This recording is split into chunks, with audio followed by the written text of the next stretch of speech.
tell us first, what is NetJets doing, and why is this striking some as hypocritical given Warren Buffett's stance on taxes? Yeah, it's just a funny thing that happened on the way to the Buffett rule here. Yeah. So, Warren Buffett has talked about how the rich should pay a higher share of their income in taxes. He says he pays more, a higher tax rate than his secretary, and thinks that's unfair.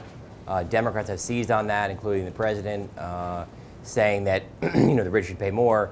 This happens to come at a time when Mitt Romney, a guy who also pays a pretty low tax rate, is running for president. So it's a great political theater going on right now over class warfare.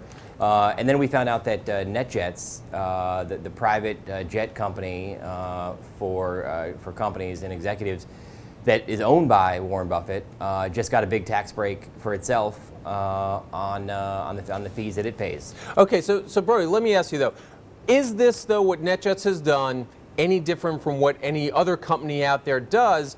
And is there any implication that Warren Buffett himself was in there lobbying for this tax break? Right. No, this is business as usual in Washington. There's absolutely nothing wrong with what they did. I mean, they were pushing for a tax change at the IRS.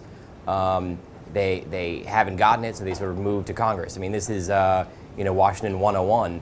The only reason that it's interesting is that you've got Warren Buffett on one side saying that he should pay a lower tax rate, and then you've got one of his companies.